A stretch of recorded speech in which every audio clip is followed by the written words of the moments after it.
Your anger is not proof of strength. It is the sign that your judgment has slipped and your peace has been handed to what you cannot control. If you are done living like every insult, delay and disagreement has authority over your day, stay here and subscribe, because this channel exists for people who want discipline, clarity and a steadier mind, not noise. In this video, you will face the part of yourself that reacts too fast, speaks too soon, and lets outside events decide your inner condition. You will learn how to examine each impression before accepting it, how to separate what belongs to you from what does not, and how to return to reason before emotion takes command. This is not comfort, it is training. It is the work of a person who wants to live with virtue and self-command, starting now with honesty, patience, and practice. Number 1. Master your reactions before anger controls your entire character. Before you speak in anger, you should understand this first. Your rage is not strength, and your offense is not dignity. It is weakness wearing a loud face. It is the mind failing to govern itself and then pretending that noise is power. The man who cannot hold his tongue is not free.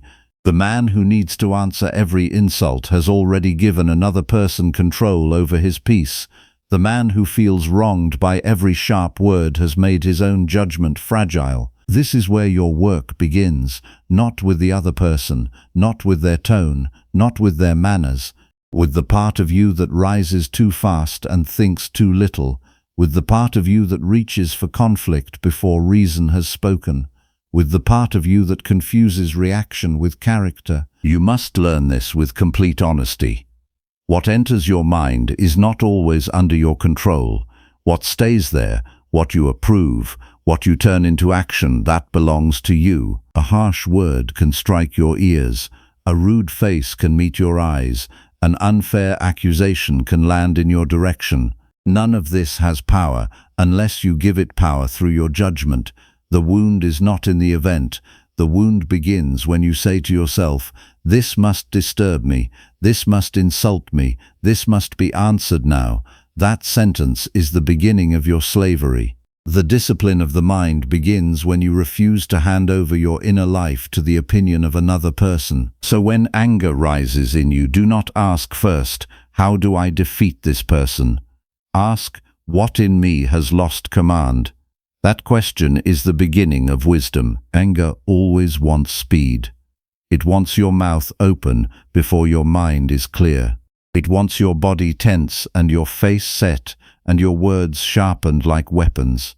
It makes a promise that if you strike first, you will feel strong. But what follows? Regret, shame, broken trust, a mind that keeps replaying the moment long after the moment has passed. You speak in heat, and then you must live in the ashes. This is not strength. This is surrender to impulse. Train yourself instead to pause. That pause is not weakness. It is the seat of freedom. In that small space between impression and response, you prove that you are not a slave to every feeling that visits you. When someone offends you, do not rush to answer. Let the first heat pass through you without permission. Look at the event clearly. What happened? What was actually said? What was actually done? What part of this is fact, and what part is your own added story? Much of what enrages you is not the act itself, but the tale you build around it. You say, "They disrespected me. They always do this. They must be punished. They should know better." These thoughts pour fuel on a small spark until the whole mind burns. Stop feeding the fire with stories. You are not required to accept lies about yourself. You are required to examine whether your first judgment is true. Perhaps the other person was cruel. Perhaps they were careless. Perhaps they meant harm. Perhaps they were simply ignorant and weak. None of these possibilities require you to abandon reason. None of them require you to descend into their disorder. The question is not whether other people behave well. The question is whether you will. Their character is theirs. Yours is yours. Their loss of discipline does not excuse yours. Their noise does not make your noise just. If you answer ugliness with ugliness, you do not become the judge. You become another example of the same disease. There is a severe mercy in accepting harsh words without surrendering your peace. Harsh words are often nothing more than another person's own confusion made audible. They may be trying to provoke you. They may be trying to expose your pride. They may simply be carrying their own burden badly. In every case, your task is the same. Keep hold of your reason. Do not hand your inner order to the mouth of another. Let people say what they will. Let them be rude if they choose. A man is not damaged by sound. He is damaged when he believes sound has the authority to rule his soul. You may answer with firmness if duty requires it. You may correct what is false. You may protect what is right, but do it without passion. Do it without the thirst to wound. Do it as a rational being who aims at justice, not revenge. You must also examine your love of argument. Many people do not argue to find truth. They argue to win, to dominate, to display wit, to force the other person into silence, to protect a wounded image of themselves. This is not the work of reason. This is the work of vanity. The undisciplined mind treats every disagreement like a battle for identity. It thinks that if it loses the argument, it loses itself. That is why it cannot stand still. That is why it keeps talking after wisdom has already left the room. But truth does not need your shouting. Virtue does not need your performance. If a discussion is useful, then speak clearly. If it becomes useless, then stop. Silence is not defeat when silence preserves your character. There are times when the most disciplined act is to say nothing at all. Not because you are afraid, not because you are small, but because you know that a heated reply will not improve the soul of either person. Pride demands immediate release. Discipline demands restraint. Pride says, answer now. Wisdom says, wait. Pride says, do not let them get away with that. Wisdom says, do not let yourself become like that. In the moment you feel the urge to strike back, remember that your first duty is not to impress anyone. Your first duty is to remain just, steady, and in command of yourself. A quiet face can be stronger than a loud tongue. A measured response can carry more power than a storm of words. Begin practicing this today in ordinary life. When a message annoys you, do not answer at once. Put the phone down, breathe, read it again with a cold mind. Ask whether the matter truly needs a response, or whether your ego is merely demanding one. When someone interrupts you, do not instantly sharpen your tone. Keep your voice even. When a family member says something careless, do not assume insult before you have considered ignorance, fatigue, or clumsiness. You owe yourself careful judgment. You do not owe anger an immediate throne. This is not the denial of feeling. This is the discipline of feeling. Feelings will rise. That is part of being human. But not every feeling deserves obedience. The mind must stand above the first motion of the heart and decide what is worthy of action. That is what it means to be governed by reason. Not numb, not cold, governed. The stable man is not one who feels nothing. He is one who does not become whatever he feels. He does not say, I am angry, so anger rules me. He says, anger has appeared, I will inspect it. I will not obey it blindly. This inspection is one of the most important habits you can build. Each evening, sit with yourself in honesty. Ask where you lost command. Ask when you became offended too easily. Ask when you raised your voice to protect vanity. Ask when you argued for pride rather than truth. Do not soften the questions. Your improvement depends on your willingness to see yourself plainly. There is no benefit in pretending you were calm when you were not. There is no benefit in excusing every reaction because you were tired or stressed. The soul improves through exactness. You must know your weaknesses before you can strengthen them. And do not make the mistake of thinking this work is only for dramatic moments.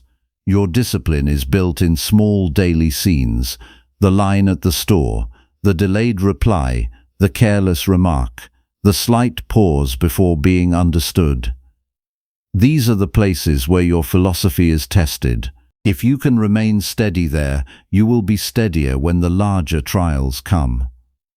A man does not become wise in 1 hour of crisis if he has spent months feeding his impulses. He becomes wise through repeated practice, through repeated restraint, through repeated returns to reason. Every day gives you proof of whether you are mastering yourself or merely admiring the idea of mastery. When you feel offended, ask one more question. Is this about virtue or pride? If it is about virtue, then act with justice and calm. If it is about pride, then let it die. Pride is hungry and never satisfied. It wants to be seen as superior. It wants to be protected from every slight. It wants to control how other people speak to you. That desire will ruin your peace because it gives your inner life to the changing conduct of others. Virtue asks for something harder and better. It asks you to be fair whether praised or ignored. It asks you to remain decent whether understood or misread. It asks you to do what is right, even when no one gives you credit for it. You will not stop getting angry by repeating empty affirmations. You will stop by training your judgment. When a disturbance appears, ask whether it is truly evil or merely unpleasant. Most things that offend you are unpleasant, not destructive. Most insults cannot touch your character unless you choose to let them. A delay is unpleasant. A rude tone is unpleasant. A disagreement is unpleasant. None of these are automatically harmful. Harm begins when you abandon reason. Harm begins when you surrender your center. Harm begins when you decide that your peace depends on the behavior of people who may never behave well. So discipline your mind like a man who understands the cost of waste. Every outburst steals from your future. Every needless argument leaves you weaker. Every offense you cling to becomes another chain. The day is short. Life is short. You do not have endless time to keep practicing the same foolish reactions and calling them personality. There is no greatness in being easily provoked. There is only exhaustion. There is no honor in being the loudest person in the room. There is only the proof that your inner life is still ruled by the crowd. Return to yourself. Return to judgment. Return to what is under your command. Let other people speak. Let them misunderstand you when they must. Let them be unfair when they choose. Your task is not to live as a reflection of their disorder. Your task is to live as a man answerable to reason alone. If you fail today, examine it tonight. If you succeed today, do not become proud. Keep training. Keep choosing the better response. Keep refusing the false honor of anger. Over time, the mind becomes what it repeatedly practices. If you practice reaction, you become reactive. If you practice restraint, you become strong. If you practice clear judgment, you become free. And freedom is the point.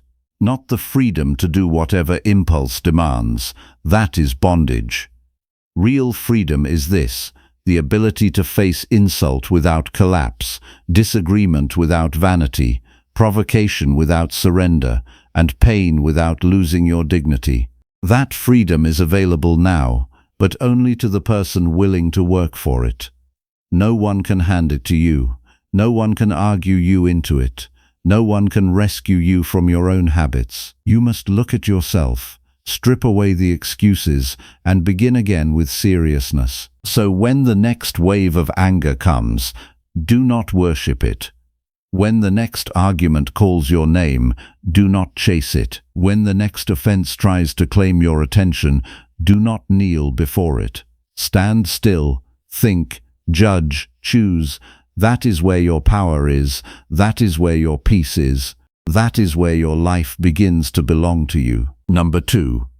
Accept harsh words without surrendering your peace and reason. A single sentence from another person can disturb your entire day because you have allowed your peace to become dependent on what was never yours to control.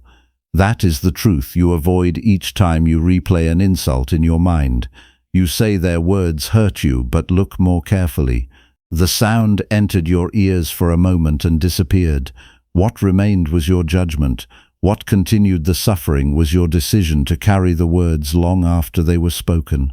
You held them close. You repeated them. You gave them authority. Then you blamed the speaker for the disturbance living inside your own mind. This is how an undisciplined soul loses its freedom. It waits for the world to speak gently before it allows itself to remain calm. It expects respect from every stranger. It demands fairness from every person. It insists that no one should misunderstand it. But reality has never obeyed these demands. Human beings speak carelessly.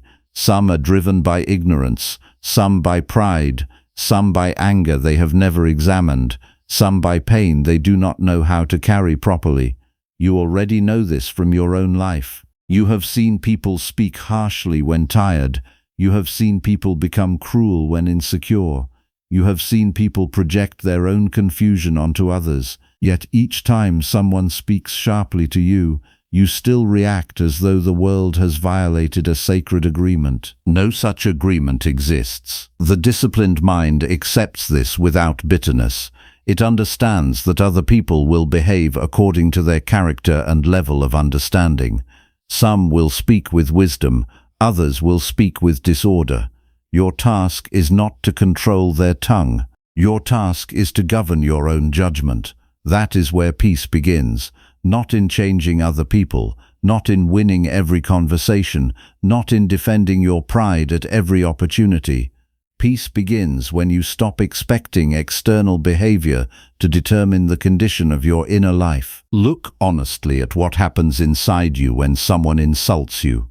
Your body tightens, your thoughts race, your mind begins building arguments before the other person has even finished speaking. You start preparing punishments in your imagination.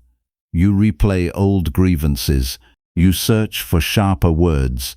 You tell yourself that silence would make you weak. This entire process happens quickly because you have practiced it for years without examination. Your reactions have become habits. Your habits have become character. That is why harsh words control you so easily. Not because they are powerful, but because your mind has not been trained to meet them properly. You must stop treating every offense as an emergency. Very little that people say about you changes the condition of your character. A false accusation does not make you false. An insult does not reduce your virtue. Mockery cannot touch your reason unless you abandon reason first. If another person speaks badly and you remain just and self-controlled, then their words belong to them alone. But if their behavior causes you to lose command of yourself, then you have joined them in disorder. This is why the disciplined person watches their own reactions more carefully than the actions of others. The first practice is simple but difficult. Delay your response. Do not speak from the first movement of emotion. The mind, in its first heat, does not seek truth. It seeks release. That release may feel satisfying for a moment, but it weakens your judgment every time you surrender to it. A person who reacts instantly becomes predictable. Anyone can control them with a few words. Anyone can disturb their peace with a slight insult. That is not strength. Strength is the ability to remain steady while the undisciplined around you lose themselves. When harsh words reach you, separate the event from your interpretation. This discipline must become constant.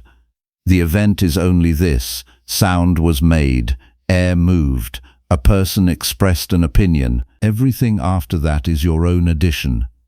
You decide whether the words deserve attention. You decide whether they contain truth. You decide whether they should shape your state of mind. The untrained person accepts every impression immediately. The disciplined person examines impressions before agreeing with them. Ask yourself questions that cut through emotional confusion. Is this criticism true? If it is true, then why become angry at correction? Use it to improve yourself. Is it false? Then why become wounded by something detached from reality? If a stranger called the sky green, you would not lose sleep defending the color blue. Yet when people speak falsely about your character, you become consumed with proving yourself. This happens because you are attached to the image others hold of you.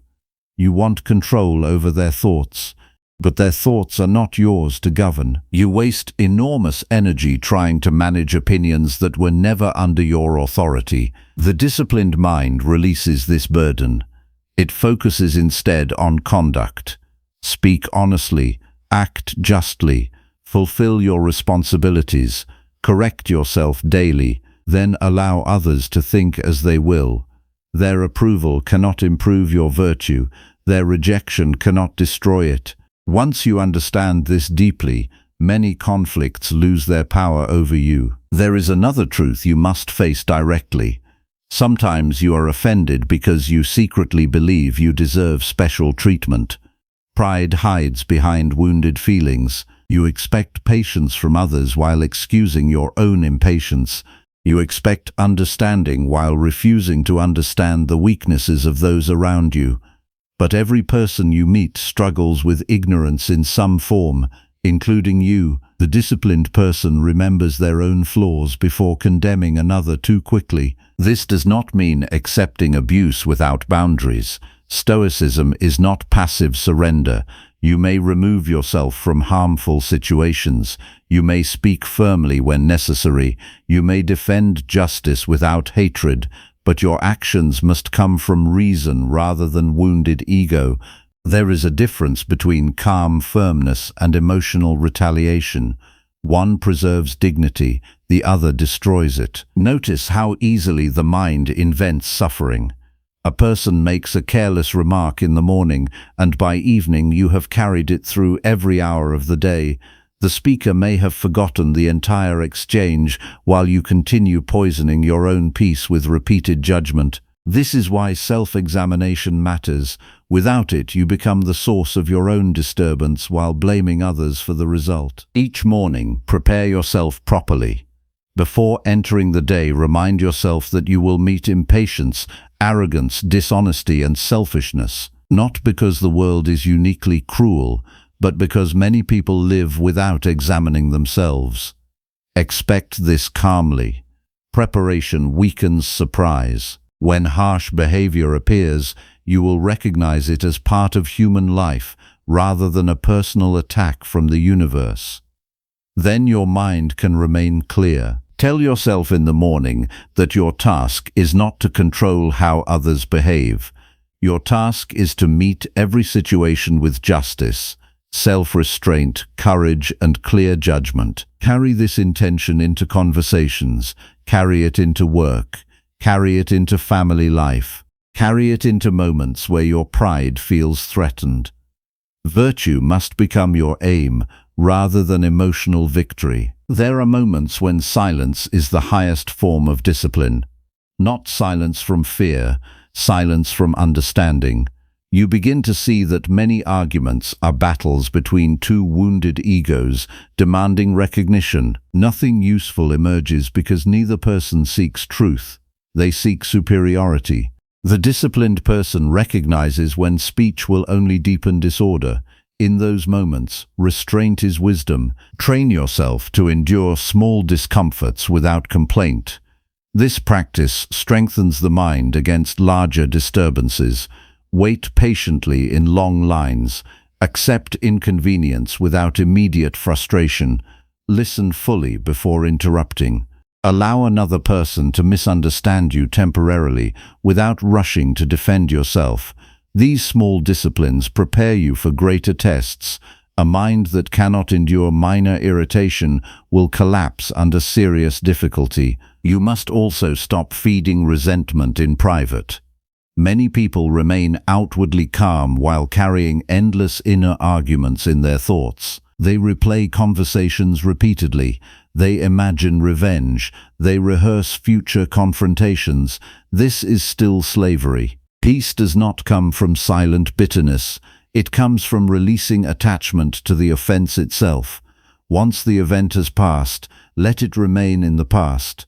Do not reopen the wound through constant mental repetition. The evening examination is essential for this reason. Sit alone and review your day without deception.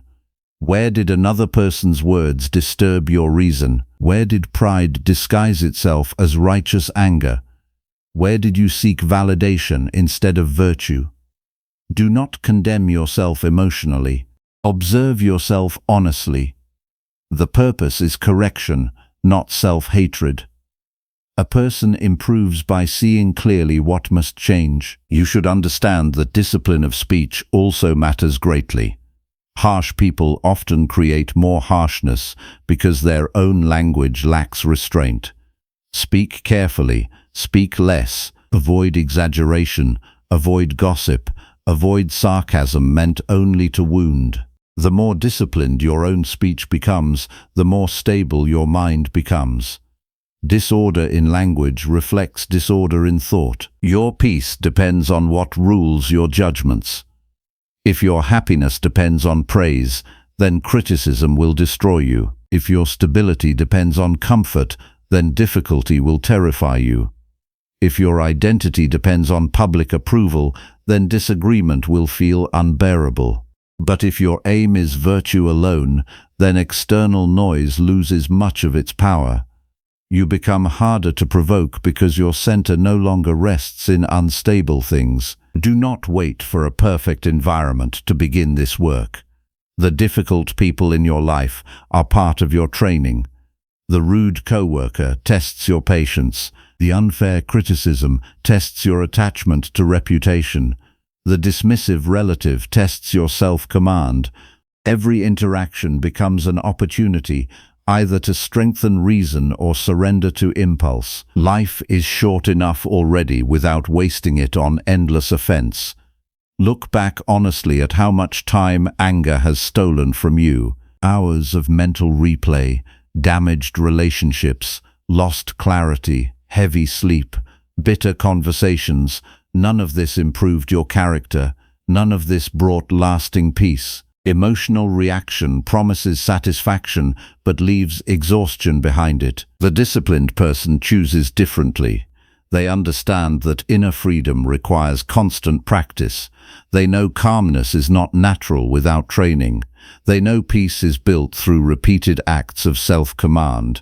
Each insult resisted strengthens the mind. Each unnecessary argument avoided preserves energy for what matters. Each moment of restraint deepens character. So the next time harsh words reach your ears, do not ask how quickly you can defend yourself. Ask whether your reason remains untouched. Ask whether your judgment is still clear. Ask whether you are protecting virtue or merely protecting pride. That distinction will determine the direction of your life. A person who cannot endure criticism without emotional collapse remains fragile no matter how confident they appear outwardly. But a person who can hear harshness without surrendering reason possesses something rare. They possess themselves. And that possession is worth more than public approval because it cannot be taken by another person's opinion. Guard that inner stability carefully. Train it daily. Return to it each morning. Examine it each evening. Build a mind that does not bend every time another person speaks carelessly. Then you will no longer move through life as a prisoner of other people's words. You will move through it as a disciplined human being governed by reason rather than reaction. Number 3. Examine every offense before allowing emotions to command behavior. An offense becomes dangerous the moment you stop examining it and start obeying it. That is the moment your judgment goes silent and your emotions seize command. A look from another person changes your mood. A sentence controls your thoughts for hours. A disagreement ruins your peace before the day has even ended, and still you call yourself free. But freedom cannot exist where every external event has the power to reshape your inner condition. A person ruled by offense is not living by reason. They are living by reaction. Their peace belongs to chance. Their state of mind depends on the next opinion spoken around them. You must begin by understanding something severe but necessary. The mind does not suffer first from events. It suffers from the meaning it rushes to attach to events. Someone speaks briefly and you decide they disrespected you. Someone forgets to include you and you decide you are unimportant. Someone criticizes your work and you decide you are being attacked personally. The event happens once. Your interpretation repeats itself endlessly. That repetition becomes emotional suffering. Then emotion becomes behavior. Then behavior becomes regret. This is why examination is necessary before reaction. The disciplined mind refuses to grant authority to first impressions. It does not trust every emotional movement simply because it feels intense. Intensity is not proof of truth. Anger can feel righteous while being deeply irrational. Hurt feelings can feel justified while being rooted entirely in wounded pride. The untrained person never pauses long enough to question this. They experience emotion and immediately build identity around it. They say, "I feel insulted, therefore I have been wronged." But feelings are not judges.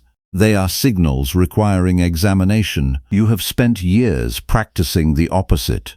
You have trained yourself to react before understanding. You answer messages while irritated. You speak while your thoughts are disordered. You make decisions in moments where your emotions are louder than your reason. Then later you wonder why your relationships feel unstable and your mind feels heavy. A person who never examines offense lives in constant emotional confusion because they mistake every passing reaction for moral truth. Begin correcting this by slowing the movement between impression and response. This is where discipline starts. The moment something offends you, do not ask whether the other person deserves blame. Ask whether your judgment is accurate. Ask what exactly occurred without adding exaggeration.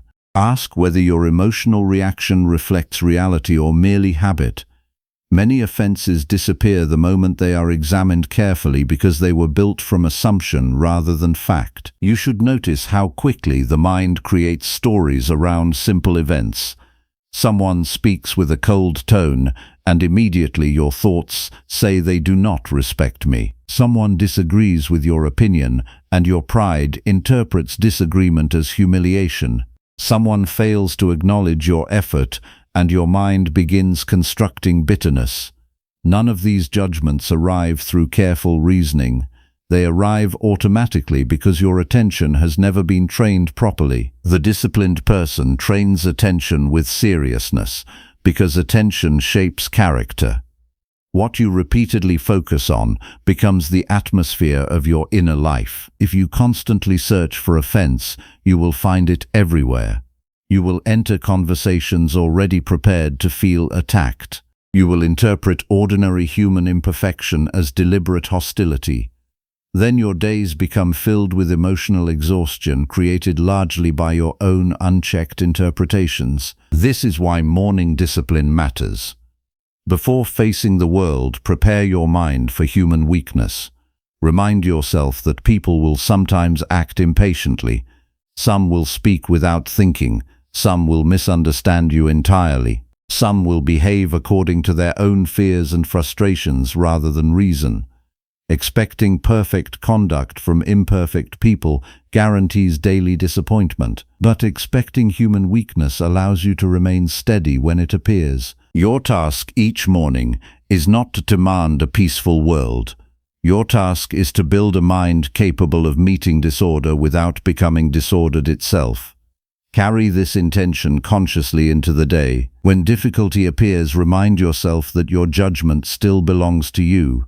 No insult can force your interpretation. No criticism can compel emotional surrender unless you abandon examination and accept the impression blindly. This work becomes especially important in moments where your pride feels threatened. Pride wants immediate defense. Pride wants emotional retaliation before reason has had time to speak. Pride says you must prove yourself quickly or lose dignity. But dignity is not preserved through emotional reaction. Dignity is preserved through self-command. The person who cannot endure temporary discomfort without lashing out remains weak regardless of how confident they appear externally. Examine how much of your behavior has been guided by the fear of appearing small. You interrupt because silence feels like losing. You argue endlessly because agreement feels like surrender. You become offended because criticism threatens the image you built about yourself. Yet the disciplined life requires complete honesty about this attachment to self-image. A person enslaved to reputation cannot remain peaceful because public opinion changes constantly. The rational mind asks different questions. Is my conduct just? Is my behavior disciplined? Did I act according to reason? These questions depend on your own choices rather than the unstable opinions of others. Once your focus shifts toward character instead of image, many offenses lose their emotional power. Another important practice is learning to distinguish discomfort from harm. An unpleasant conversation is uncomfortable. A rude comment is uncomfortable. Being misunderstood is uncomfortable. But discomfort is not destruction. You have trained yourself to react to minor emotional discomfort as though it were a serious threat. That exaggeration fuels unnecessary suffering. The disciplined person learns to endure small emotional disturbances without immediately trying to escape them through anger or complaint. When offense arises, sit with it briefly instead of obeying it. Observe the physical tension in your body. Observe the impulse to defend yourself. Observe the rapid judgments forming in your thoughts. Then separate yourself from these reactions. Say to yourself, this is an emotional impression, not a command. That distinction changes everything. Once you stop treating emotion as authority, you regain the ability to choose your response deliberately. This deliberate response is the foundation of inner freedom. Freedom is not the ability to express every feeling openly. That is often another form of slavery. Freedom is the ability to govern yourself, regardless of what emotions appear. A person who must obey anger every time anger arises is not free. A person who must seek revenge every time pride is wounded is not free. Freedom begins when reason becomes stronger than impulse. You should also examine your hidden attachment to moral superiority. Many offenses continue because you secretly enjoy feeling wronged. Feeling wronged allows you to see yourself as virtuous without actually improving your character. It allows you to condemn others while avoiding examination of your own behavior. But the disciplined person turns attention inward first. Before criticizing another person's harshness, ask whether your own thoughts have remained just. Before condemning another person's impatience, ask whether you have practiced patience consistently yourself. Self-examination removes arrogance because it reveals how often your own mind fails to meet the standards you expect from others. This awareness creates humility. Humility weakens unnecessary offense because you stop viewing yourself as someone entitled to constant comfort and perfect treatment. The evening examination deepens this discipline further. At the end of each day, review your reactions carefully. Where did emotion command your behavior today? Which situations disturbed your peace unnecessarily? Which offenses grew larger because you fed them with repeated thought? Where did your pride disguise itself as righteousness? Do not perform this reflection casually. Your future character depends on the seriousness of this practice. You will notice over time that many conflicts were avoidable, not because other people behaved perfectly, but because your own interpretation intensified situations that could have passed quietly. One careless remark became a full argument because you refused to examine your emotional response first. One disagreement became resentment because you chose attachment over reason. One moment of irritation became hours of mental suffering because you kept rehearsing the offense internally. Stop reopening wounds through memory. The event passes quickly, but the undisciplined mind keeps reviving it. You replay conversations while driving. You imagine future confrontations while lying awake at night. You continue feeding anger long after the original moment has ended. This habit poisons your inner life because your attention remains chained to events outside your control. Discipline requires releasing what no longer belongs to the present moment. You cannot become peaceful while carrying every insult into the future. The mind must learn to let events end when they end. This does not mean forgetting every injustice.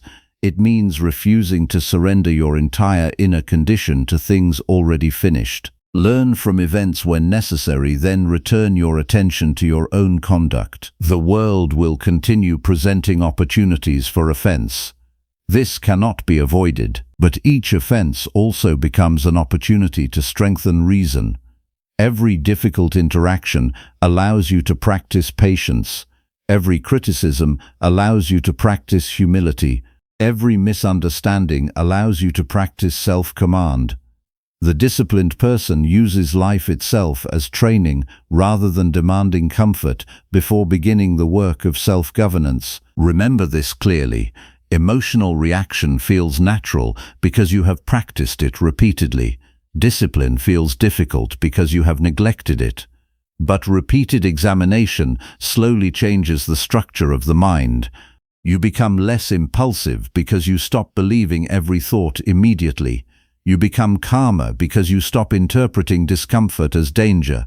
You become harder to offend because your identity no longer depends on constant external approval. This transformation does not happen through inspiration alone. It happens through daily correction, through repeated pauses before response, through honest examination of judgment, through refusal to let emotion govern behavior automatically. Each moment of awareness strengthens your capacity for reason. Each moment of self-command weakens the old habits that once controlled you completely. A person who examines offense carefully becomes difficult to disturb because they understand that external events do not possess direct authority over the soul. Their peace no longer rises and falls with every conversation. Their behavior no longer depends on temporary feelings. They become steady because they have learned to place reason above emotional impulse. That steadiness is not coldness. It is maturity of mind. It is the ability to remain guided by principle even when emotion demands immediate reaction. It is the ability to choose conduct consciously rather than becoming whatever the moment provokes. Very few people commit themselves seriously to this work because it requires constant honesty. It forces you to admit that much of your suffering has been self-created through careless judgment and unexamined reaction. But the moment you accept responsibility for your inner life, you also recover the power to change it. So the next time offense enters your mind, do not rush toward anger. Stop. Examine. Separate fact from interpretation. Separate discomfort from harm. Separate wounded pride from genuine injustice. Then choose your response deliberately instead of emotionally. That pause may appear small from the outside, but internally it marks the difference between slavery and self-command. Number 4. Restrain unnecessary arguments that weaken discipline and destroy inner stability. Every unnecessary argument you enter is a moment where your discipline collapses in real time, and you often do not even notice it happening. You think you are defending truth or protecting your dignity, but most of the time you are defending pride and protecting an image that cannot be preserved through noise. The mind that rushes into constant argument is not searching for clarity. It is searching for dominance, approval, or relief from discomfort. And in that search it abandons reason long before the conversation ends. You must see this clearly. Every argument has a cost that is paid in attention, emotional energy, and inner stability. When you engage without restraint, you do not just exchange words. You expose your mind to disturbance that lingers long after the situation has passed. The body may leave the conversation, but the thoughts continue, replaying, rehearsing, re-arguing, rethinking. You carry the argument inside you like unfinished business that steals your focus from everything else that matters. This is not strength, it is fragmentation of the mind. The disciplined person understands that not every disagreement deserves participation. Many conversations are not guided by reason at all. They are driven by ego, insecurity, misunderstanding, or emotional impulse. If you enter every one of them as if they are equal in importance, you will live in constant mental disorder. You will mistake activity for virtue and noise for intelligence, but true discipline is measured by what you refuse to engage in, not what you respond to. Before speaking, you must learn to pause and evaluate the nature of the situation. Ask yourself what outcome is realistically possible here. Is this conversation seeking truth, or is it protecting pride on both sides? If truth is not the shared aim, then words will only multiply confusion. Many arguments continue not because something important is being discovered, but because neither person is willing to let their ego step aside. Recognizing this early allows you to withdraw before your reason becomes entangled in emotional escalation. You have already experienced the aftermath of unnecessary arguments, the irritation that remains hours later, the regret over words spoken too sharply, the realization that nothing meaningful was gained from the exchange. Yet despite this awareness, you repeat the pattern because the impulse to respond feels stronger in the moment than the memory of past regret. This is the sign of an untrained mind. A mind that reacts faster than it reflects cannot maintain stability. To change this, you must place reason between impulse and action, not after the fact, but before the first word leaves your mouth. When you feel the urge to argue, treat that urge as information rather than instruction. It signals that your pride has been stimulated or that your expectations have been challenged. But it does not mean you must respond immediately. Most impulses weaken when they are not fed. If you delay response even briefly, you will notice that many arguments lose their urgency entirely. Silence is one of the most misunderstood disciplines. It is not avoidance, it is selection. It is the ability to recognize which situations deserve your voice and which do not. A person who speaks less without purpose gains more control over their inner life. Every unnecessary sentence opens space for misunderstanding, emotional reaction, or further conflict. But silence closes that space and restores clarity. It allows you to remain anchored in reason while others drift into disorder. You must also examine why you feel compelled to correct every opinion you disagree with. The mind often confuses disagreement with obligation. It believes that if something is wrong, it must be corrected immediately. But correction without wisdom becomes another form of disturbance. Not every false statement requires your intervention.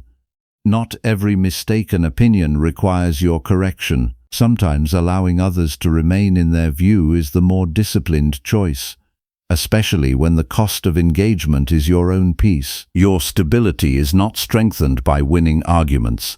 It is weakened every time you allow external disagreement to dictate your internal state. Even when you are factually correct, emotional escalation erodes the quality of your reasoning. You may win the discussion and still lose your composure. You may prove a point and still damage your tranquility. The disciplined person values inner stability more than verbal victory. To practice restraint, begin by observing how quickly your mind constructs responses while others are still speaking. Notice how you prepare counter-arguments before fully understanding the other person's meaning. This habit reveals that you are not listening to understand, but listening to reply. That alone is enough to show that reason has already been replaced by competition in the mind. A stable thinker listens without rushing to judgment. They allow information to fully form before deciding whether response is necessary. In daily life, this means allowing space between hearing and speaking. Do not fill every pause with reaction. Let silence exist without discomfort. That discomfort is often the mind's dependence on constant expression, but clarity grows in that space. When you stop reacting instantly, you begin to see situations more accurately. You also begin to notice that many disagreements dissolve naturally when not fed with emotional energy. Morning preparation is essential for this discipline. Before entering the world, remind yourself that you will encounter people who speak without reflection. Some will misunderstand you, some will challenge your ideas without knowledge, some will attempt to draw you into arguments that have no value beyond ego expression. If you expect this calmly, you will not be surprised when it appears, and when you are not surprised, you are less likely to react impulsively. Carry this awareness into each interaction. You are not obligated to enter every mental battle that is offered to you. Refusing unnecessary argument is not weakness, it is protection of your reason. It preserves your ability to think clearly in situations that truly matter. Every time you step back from a pointless exchange, you reclaim energy that would have been wasted on emotional disturbance. There is also a deeper reason to restrain argument. Constant engagement in conflict trains the mind toward agitation. The more frequently you argue, the more easily you become argumentative. The more easily you become argumentative, the more fragile your peace becomes. Over time, you begin to see opposition everywhere because your mind has been conditioned to expect resistance. This is how inner stability slowly erodes without obvious warning. The opposite habit builds a different character. When you consistently refuse unnecessary argument, your mind begins to settle. You become less reactive. You stop interpreting every difference of opinion as a threat. You develop patience with uncertainty and tolerance for imperfection. You begin to understand that not every situation requires resolution in the moment. Some things resolve naturally when left alone by emotional interference. You should also reflect on how much of your speech is driven by the need to be right rather than the need to be wise. Being right in conversation is often meaningless if it comes at the expense of inner order. Wisdom sometimes requires stepping away from being right in order to remain steady. This does not mean abandoning truth. It means recognizing that truth does not require constant verbal defense to remain true. In practice, this means choosing your battles with precision. Speak when there is genuine need for clarity, correction that serves a greater good, or protection of what is just. Remain silent when the conversation exists only to satisfy ego or provoke reaction. This distinction becomes clearer as your self-awareness deepens. At first it will feel uncomfortable because your old habits will resist it, but over time restraint becomes natural and unnecessary argument begins to feel like waste. The evening reflection must include an honest review of your conversations. Ask where you spoke without necessity. Ask where you continued dialogue after it stopped being useful. Ask where your desire to be correct overshadowed your commitment to peace. Do not excuse these moments. Observe them plainly. Improvement depends on clarity, not justification. You will begin to notice a pattern. Many of your most draining moments come not from external events themselves, but from your participation in arguments that did not need your involvement. Once you see this pattern clearly, your motivation to engage in such exchanges weakens. Awareness itself becomes a form of restraint. Over time, your presence in conversations changes. You speak with intention rather than impulse. You listen more carefully.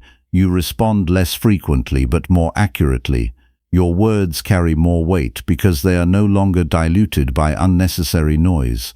People may still disagree with you, but your inner state remains unaffected because you are no longer emotionally invested in every exchange. This is the foundation of stable character, not the absence of disagreement, but the refusal to let disagreement govern your inner condition. Not the avoidance of all conversation, but the discipline to engage only when reason demands it. Not silence as avoidance, but silence as strength. The mind that learns this becomes unshakable in a quiet way. It no longer wastes itself in constant defense. It no longer confuses reaction with meaning. It no longer treats every challenge as a call to battle. Instead, it remains centered, deliberate, and free from the instability that comes from excessive speech. So when the next unnecessary argument presents itself, do not enter automatically. Pause, observe, decide whether it deserves your attention or whether your peace is better preserved through restraint. That moment of refusal is not loss, it is the preservation of your inner structure. And that structure is worth more than any argument you could ever win. Number 5. Govern your thoughts before judging another person's actions unfairly. You do not suffer first from what other people do. You suffer from the judgment you place on what they do. That is the hidden point where your inner life is decided. A single action from another person enters your awareness, and immediately your mind begins to assign meaning, intention, and moral weight without waiting for truth. You call it instinct, you call it clarity, but most of the time it is an untrained mind rushing to conclusion before understanding has even begun. And every unfair judgment you form in that moment becomes a disturbance you later blame on the world. You must see this pattern with complete honesty. A person speaks sharply and you assume disrespect. A colleague delays a response and you assume neglect. A stranger behaves differently than expected and you assume ignorance or hostility. None of these assumptions are facts. They are interpretations formed in the space where reason has not yet taken control. If you allow those interpretations to become fixed beliefs without examination, you are no longer responding to reality. You are responding to your own untested thoughts about reality. The disciplined mind refuses to give automatic authority to first impressions. It understands that impressions arrive quickly, but are not always accurate. What arrives quickly must be examined slowly. This is where self-governance begins. Before you judge another person's action, you must first govern the movement of your own thought. If you do not control this internal process, then every external event becomes a trigger for distortion inside you. Your mind has likely developed a habit of immediate evaluation. You see behavior and instantly categorize it as right or wrong, respectful or disrespectful, intelligent or foolish. This rapid labeling feels efficient, but it bypasses understanding. It replaces inquiry with assumption. Over time, this habit creates a life where you constantly misread others and then emotionally react to your own misreadings. This is not perception, this is projection. To correct this, you must slow the judgment process deliberately. When you notice a reaction forming, pause before giving it shape. Do not allow the mind to complete its sentence unchecked. Ask yourself what you actually observed without interpretation. Separate what happened from what you think it means. This distinction is the foundation of rational thinking. Without it, you confuse your internal commentary with external truth. A person's action is a single event. Your judgment about that action is a second event, created entirely within you. Only one of these belongs to external reality. The other belongs entirely to your control. Yet most people treat their judgments as if they are automatic truths rather than personal constructions. This is why conflict multiplies in the mind, even when external situations are simple. You must also recognize how quickly personal bias enters judgment. If you already like someone, you will interpret their mistakes gently. If you already dislike someone, you will interpret their actions harshly. The same behavior can produce opposite judgments depending on emotional attachment. This reveals that your judgments are not always based on reason but on preference. A mind guided by preference rather than truth cannot remain stable. Self-governance requires removing emotional preference from the judgment process. This does not mean becoming indifferent to people. It means refusing to let emotional states decide what you believe about them. When you feel irritation or admiration, acknowledge it without allowing it to dictate interpretation. Emotion can exist without authority. It can be observed without obedience. You should train yourself to ask one central question before forming any conclusion about another person's behavior. What do I actually know with certainty? This question exposes how much of your judgment is assumption.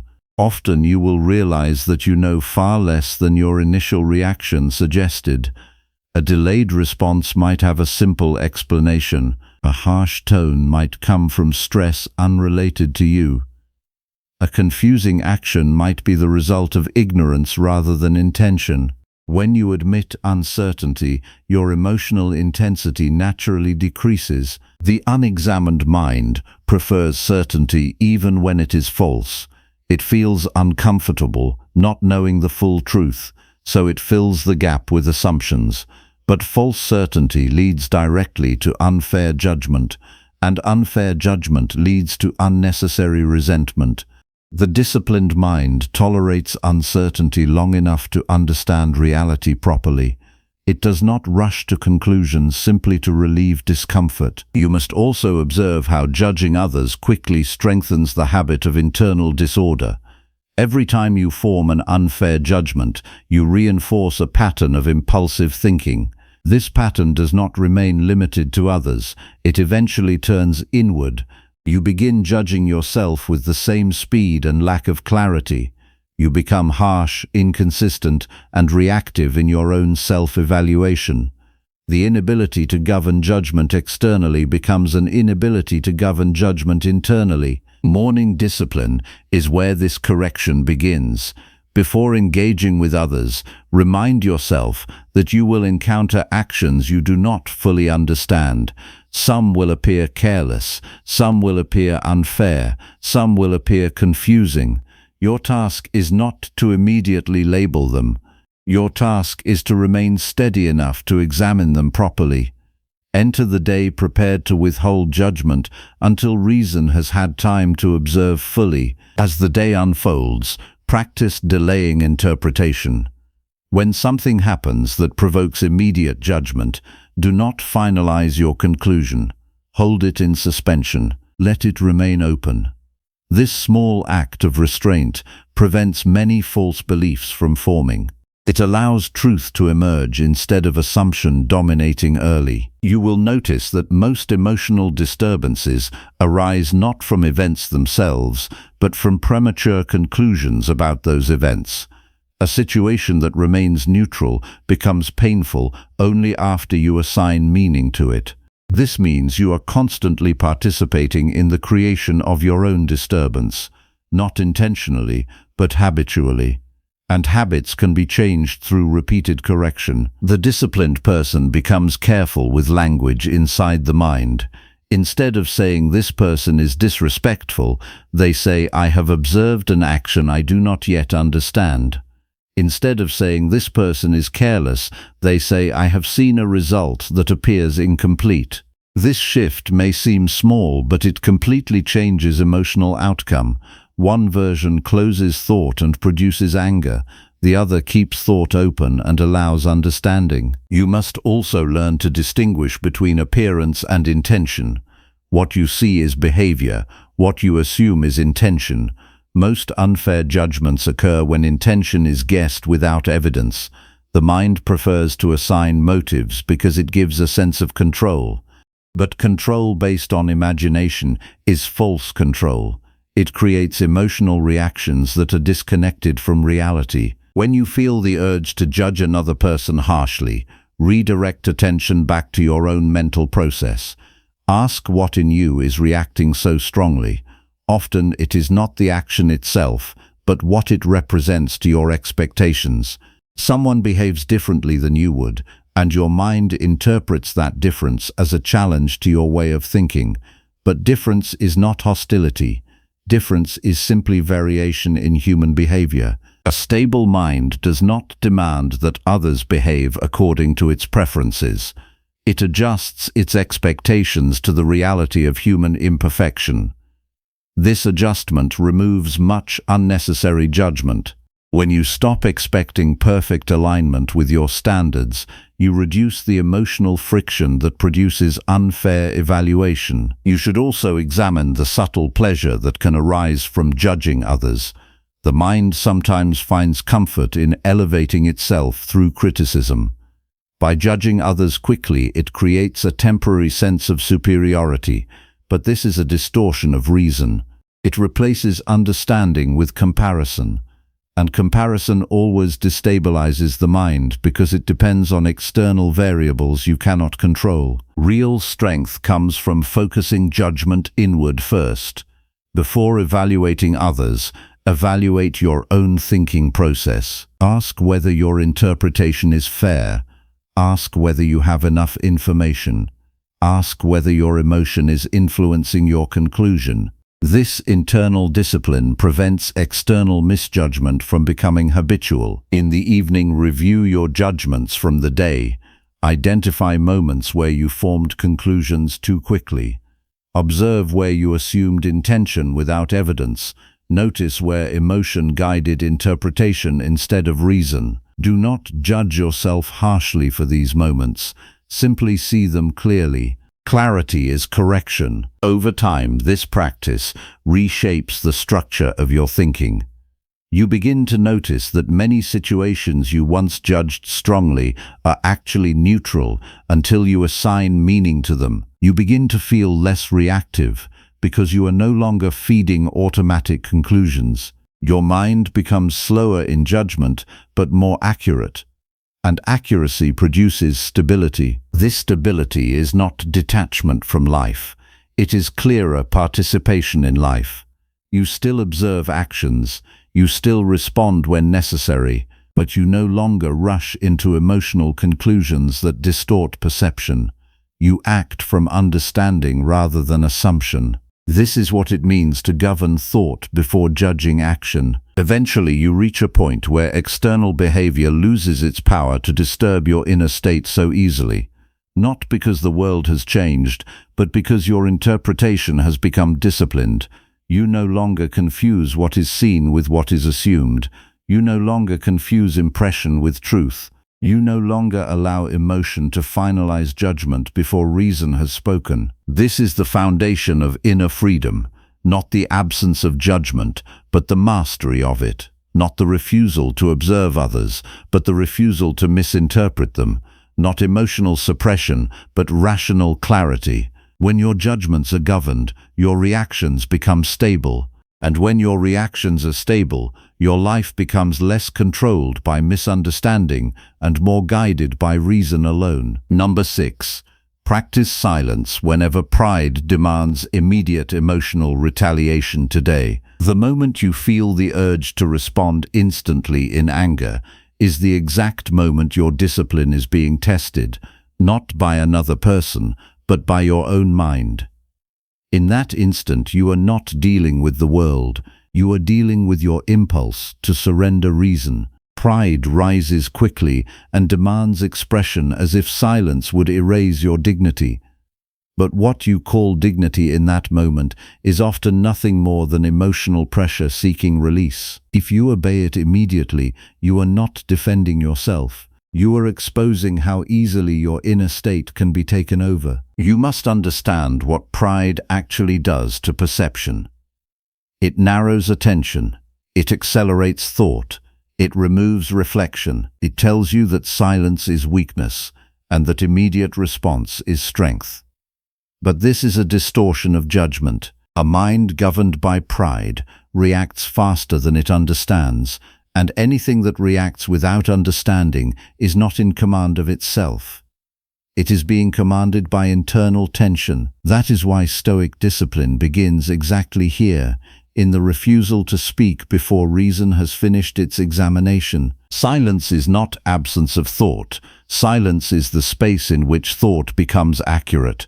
When you are insulted, challenged, or misunderstood, your first impressions are rarely complete. They are emotional fragments that appear urgent only because they are untested. If you speak immediately from that state, you are not communicating truth. You are extending emotional reaction into the external world and reinforcing it. This is how inner disturbance spreads outward and then returns stronger. The disciplined person recognizes that speech is irreversible once released. Words spoken in pride cannot be taken back, even if apologies follow. The impact remains stored in memory and reshapes relationships quietly over time.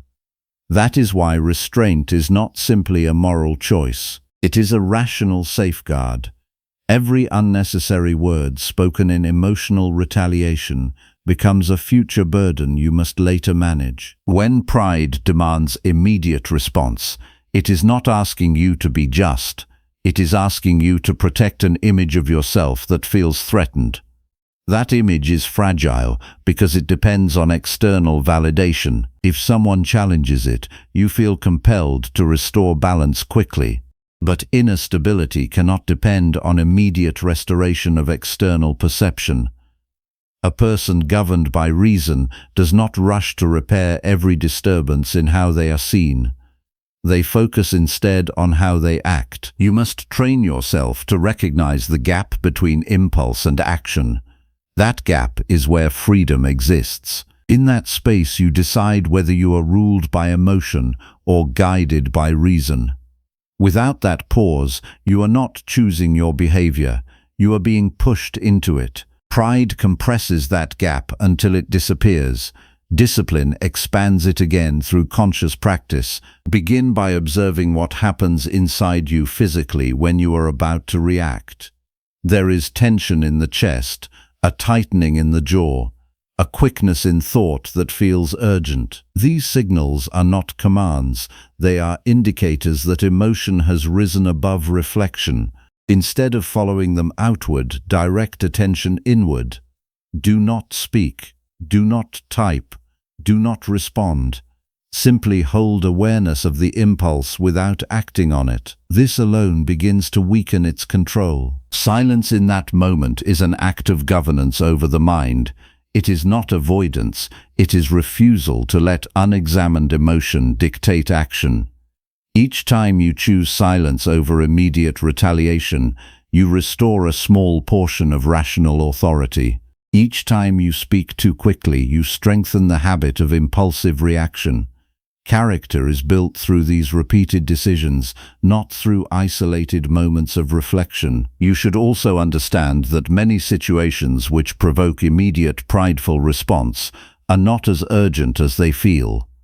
The mind exaggerates importance when it feels challenged. A comment becomes an attack. A disagreement becomes disrespect. A delay becomes rejection. These interpretations gain intensity because they are not examined. When you slow down, you often realize that the situation is far less significant than your initial reaction suggested. This is why Stoic discipline requires constant questioning of impressions before accepting them. Ask yourself what is actually happening without interpretation. Separate observable facts from emotional additions. A person spoke. That is fact. You felt insulted. That is reaction. Whether insult truly exists depends on whether intention and meaning are actually confirmed or merely assumed. Most emotional reactions collapse when examined carefully. The habit of immediate retaliation prevents this examination from occurring. It closes the mind at the exact moment it should open. Silence reopens it. Silence creates the conditions where reason can evaluate instead of emotion dominating. That is why silence is not passive. It is active control over mental process. You must also confront the deeper reason pride demands immediate expression. It is driven by fear of being diminished in the eyes of others. But your value is not determined in the instant of conversation. It is determined by consistent character over time. A single moment of silence does not reduce your worth. A single emotional outburst does not protect it.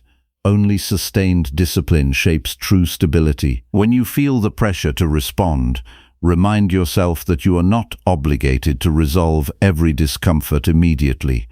Emotional discomfort is not a signal that action is required. It is often a signal that restraint is required. The untrained mind confuses urgency with importance.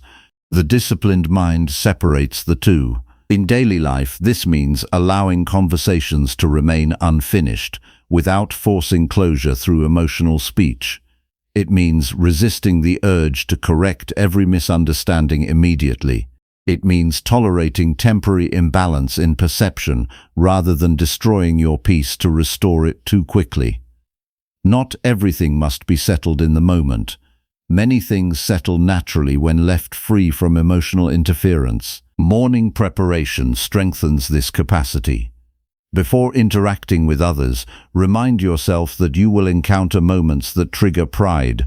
Expect misunderstanding, expect impatience from others, expect situations where your ego feels challenged. If you prepare for this mentally, you reduce surprise. And when there is less surprise, there is less impulsive reaction. Throughout the day, practice deliberate pauses before speaking. Even a brief moment of stillness before response can change the direction of an entire interaction. In that pause, you ask whether your words will serve reason or serve pride. If pride is the motivation, silence becomes the wiser choice. If reason is the motivation, speech becomes clearer and more controlled. You will notice that silence often reveals more than immediate reaction. When you do not respond instantly, you gain the ability to see how situations unfold without your interference. You observe tone, intention, and outcome more accurately. You stop contributing unnecessary energy to conflict. And many situations that once seemed threatening lose their force when not amplified by your reaction. The practice of silence also protects you from regret. Much of what people later wish they had not said was spoken in moments where pride spoke faster than reason. Once spoken, those words become part of the external world. You lose control over their interpretation. You can only manage consequences afterward.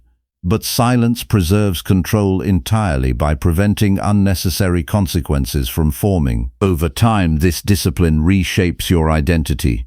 You become someone who is not easily provoked into reaction, not because you feel less, but because you govern feeling more effectively. Others may speak impulsively, but you remain anchored. Others may escalate tension, but you do not contribute to it unnecessarily. This does not make you passive, it makes you deliberate. In the evening reflection, examine moments where you failed to remain silent. Identify where pride overtook reason. Observe what you were trying to protect in those moments. Was it truth or image? Was it justice or recognition? Was it clarity or validation? This honest examination weakens the hidden influence of pride over time because it exposes its patterns clearly. You will begin to see that many conflicts were not necessary. They were sustained by immediate reaction rather than thoughtful restraint. Each time you spoke too quickly, you extended the lifespan of the conflict. Each time you remained silent, you gave space for understanding to emerge. This contrast becomes clearer with practice. Silence is not about withdrawing from life. It is about entering life with discipline. It is the ability to remain internally governed even when externally challenged. It is the refusal to let pride dictate speech in moments where reason has not yet completed its work. It is the foundation of emotional stability because it prevents instability from being expressed outward and reinforced inward. When this discipline becomes consistent, you will notice a shift in how you experience conflict. You will feel less urgency to defend yourself immediately. You will see more clearly before speaking. You will recognize that not every challenge requires a response in real time. And most importantly, you will no longer confuse emotional impulse with personal strength. True strength is not the speed of your reaction, it is the control of it. And silence, chosen at the moment pride demands retaliation, is where that control becomes real. Number 7. Separate external events from destructive judgments, poisoning your peace. Your peace is never destroyed by what happens outside you. It is destroyed by what you add to what happens outside you. That is the point most people refuse to examine because it removes the comfort of blaming the world. A delayed response, a sharp comment, a failed plan, a sudden inconvenience. These arrive as simple external events, but the mind immediately transforms them into judgments, and those judgments are what create suffering. You do not experience the event itself, you experience your interpretation of it. This is the hidden mechanism governing your emotional life. External reality presents itself without meaning. Your mind assigns meaning instantly. Then you forget that you were the one who assigned it. You begin to believe the meaning is part of the event itself. That confusion is where inner instability begins. Once you merge event and judgment into a single experience, you lose the ability to separate truth from reaction. The disciplined mind refuses this merger. It learns to divide experience into two parts. First, what actually occurred. Second, what the mind says about what occurred. This separation is not theoretical. It is the foundation of rational living. Without it, every inconvenience becomes personal. Every disagreement becomes an attack. Every delay becomes injustice, not because the world is hostile, but because your judgments have become unexamined and automatic. You must begin to observe how quickly this happens inside you. A situation arises, and before awareness can stabilize, your mind has already labeled it, good or bad, fair or unfair, respect or disrespect, success or failure. These labels feel like truth because they appear instantly, but speed is not proof of accuracy. Most distorted thinking is fast thinking. The untrained mind equates speed with clarity and then suffers the consequences of that mistake. External events do not carry emotional weight by themselves. A sound is just a sound. A look is just a look. A delay is just a delay. The emotional weight appears when you attach interpretation, when you say this should not happen, when you say this is unacceptable, when you say this means something about me. These judgments are not demanded by reality. They are added by expectation, and expectation is where much of your suffering is created. You have been practicing this without noticing. Each day you allow impressions to pass through your mind without inspection. Someone behaves in a way you did not anticipate, and immediately your inner dialogue begins constructing meaning. You are disrespected, you are ignored, you are undervalued. These conclusions feel justified because they are emotionally convincing. But emotional conviction is not philosophical truth. It is simply intensity without examination. To recover clarity, you must slow the entire process of judgment. When something happens, refuse immediate interpretation. Return to the raw event, what was actually said, what was actually done. Strip away the emotional commentary and remain with observable reality for a moment longer than you usually do. This simple pause prevents many false conclusions from forming. You must also understand how much of your disturbance comes from expectations you never questioned. You expect people to behave thoughtfully. You expect situations to unfold smoothly. You expect recognition when effort is given. When reality does not match expectation, you label the difference as offense or misfortune. But expectation itself is not guaranteed by nature. It is a construction of the mind. When expectations are rigid, reality becomes a constant source of frustration. The disciplined person does not remove expectations entirely. They examine them. They adjust them according to what is actually under their control. What is under your control is your judgment, your intention, your response. What is not under your control is how others behave, how events unfold, and how circumstances develop. When you confuse these categories, you place emotional stability in the hands of things that do not belong to you. Every moment of suffering can be traced back to a failure in this separation. Something external occurs, and instead of recognizing it as neutral material, you immediately attach value judgments. This should not have happened. This is wrong. This ruins my day. These statements are not descriptions of reality. They are interpretations layered on top of reality, and those layers are where emotional disturbance lives. If you want stability, you must become strict with your own interpretations. Do not accept the first meaning your mind produces. Treat it as a suggestion, not a conclusion. Ask whether the judgment is necessary or whether it is simply habitual. Ask whether you are reacting to the event itself or to what you think the event implies.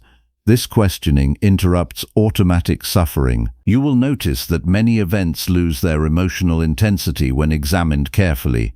A comment that felt insulting becomes unclear in intention. A situation that felt unfair reveals missing information.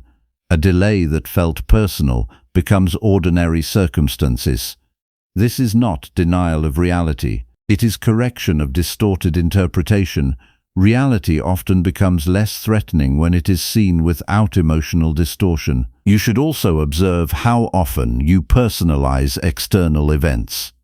The mind tends to interpret neutral situations as being directed at the self. Someone is busy, and you assume neglect. Someone is quiet, and you assume rejection.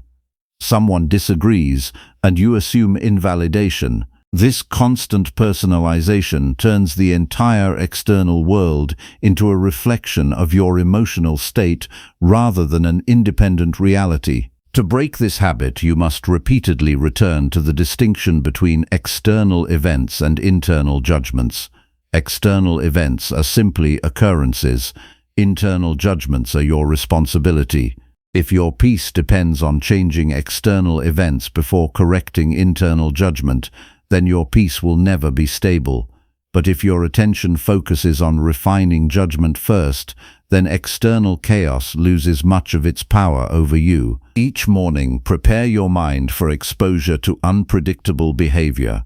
Remind yourself that people will act according to their own understanding, not yours. Some will be considerate.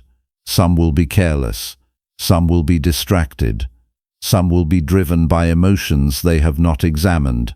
If you expect this, you reduce the shock that feeds immediate judgment. Preparedness weakens emotional reaction. Throughout the day, practice catching judgments at the moment they form. When something happens, notice the instant interpretation. Do not follow it automatically. Step back mentally and observe it as a mental event rather than truth. This creates a gap between impression and acceptance. In that gap lies your ability to choose reason over reaction. You must also recognize how destructive judgments persist in memory long after events have ended.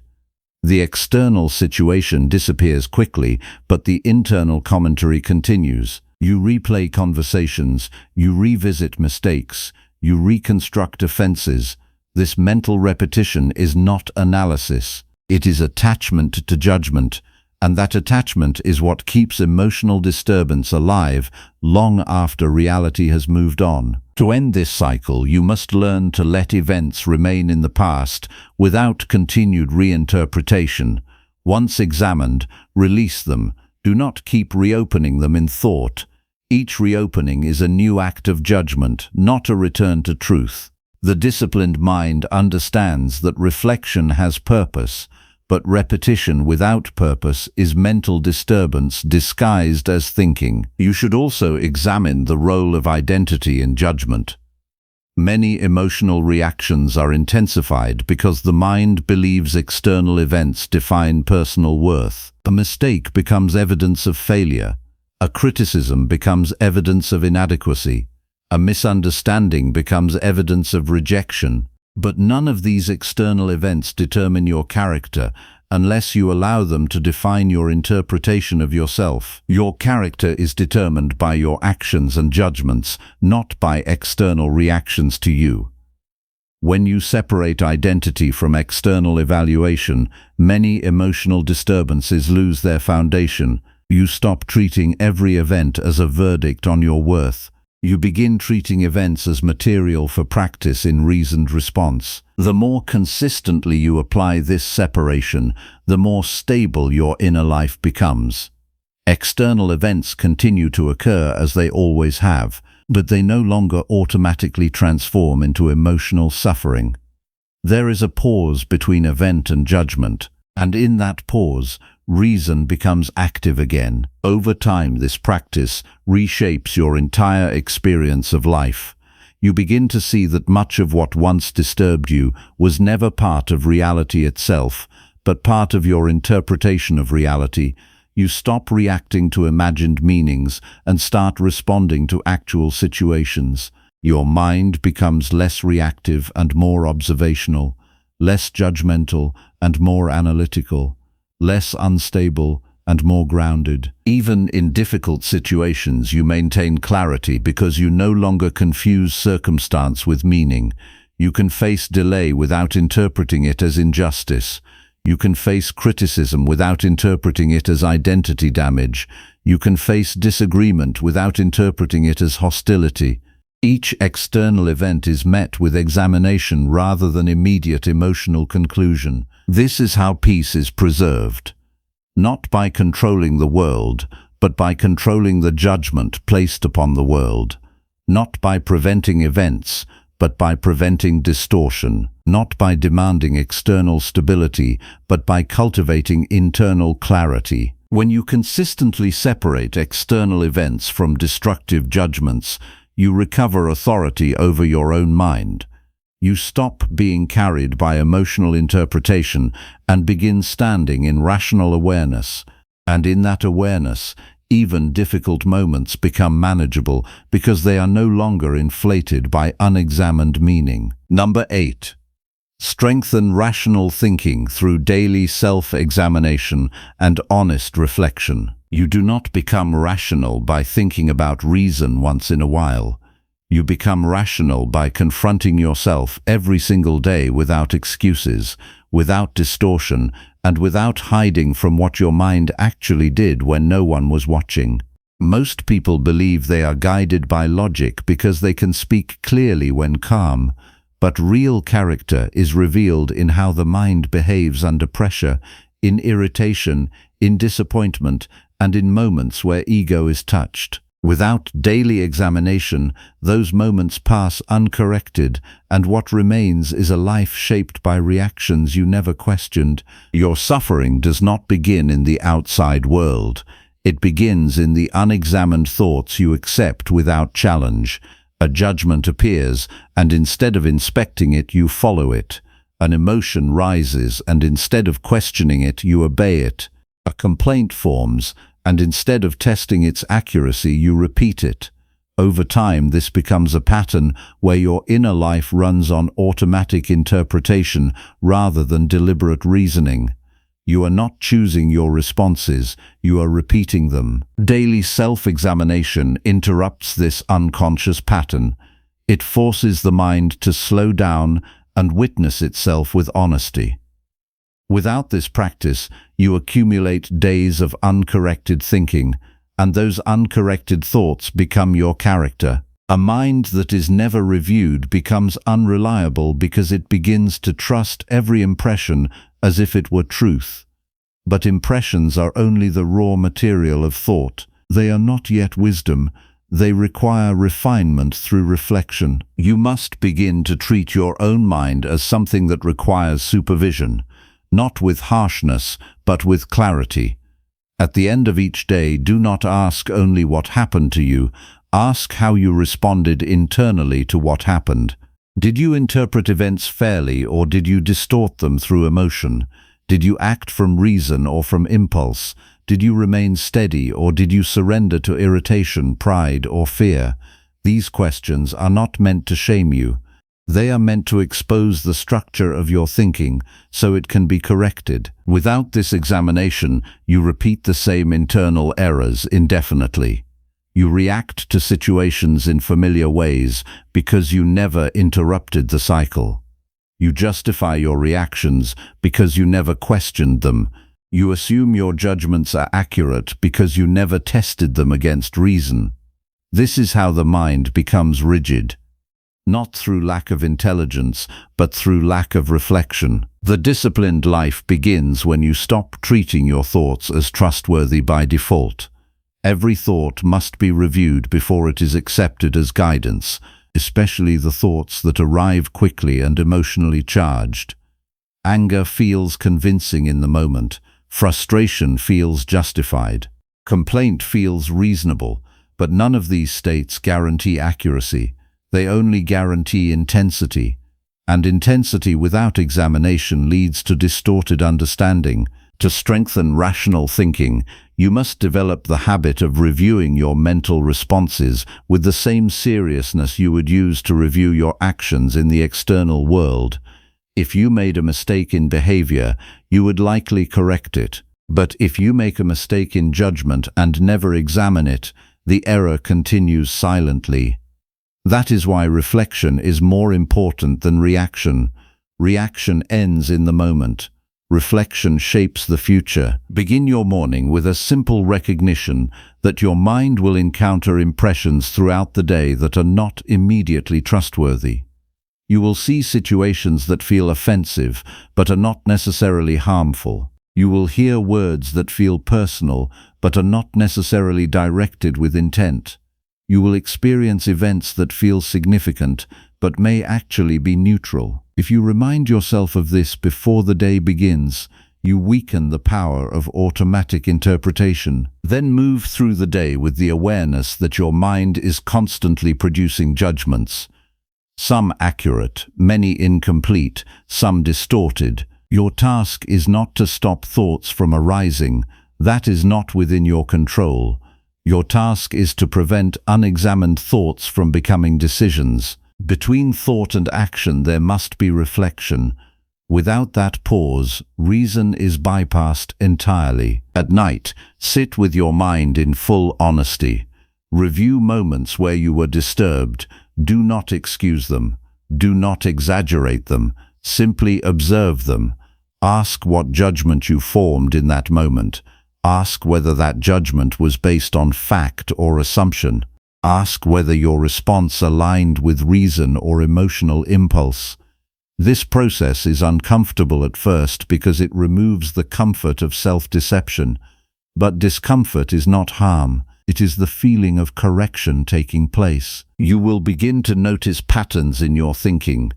Certain situations consistently trigger emotional reactions. Certain types of behavior from others consistently produce misinterpretation. Certain internal narratives repeatedly appear without evidence. Once you see these patterns clearly, you are no longer controlled by them in the same way. Awareness weakens automaticity. What was once unconscious becomes visible, and what becomes visible can be changed. Most people never reach this stage because they avoid honest self-examination. They prefer to analyze others rather than themselves. It is easier to judge external behavior than to inspect internal reasoning, but this avoidance guarantees repetition of the same suffering. A mind that refuses to examine itself will continue to repeat its own errors while blaming external conditions for the result. The purpose of daily reflection is not to become self-critical in a destructive way. It is to become precise. Precision in thinking leads to stability in living. When you know exactly how your mind tends to distort, exaggerate, or assume, you become less vulnerable to those distortions. You begin to recognize them in real time rather than after they have already influenced your behavior. You must also learn to separate observation from evaluation during reflection. First, look at what happened internally without labeling it good or bad. Just see it clearly. Only after clarity should you evaluate whether your response aligned with reason. If you rush to judgment about your own mistakes, you will avoid looking honestly at them in the future. But if you observe first and evaluate second, you create space for understanding to develop. Rational thinking strengthens through repetition of this process. Each day you examine your judgments, you refine your ability to recognize them earlier the next day. Each time you identify emotional distortion after the fact, you increase the chance of noticing it during the moment it occurs. This gradual shift is how discipline is built. Not through sudden transformation, but through consistent correction. You should also recognize how much energy is wasted when thoughts remain unexamined. A single distorted judgment can generate hours of unnecessary emotion. A misinterpreted situation can shape your entire mood.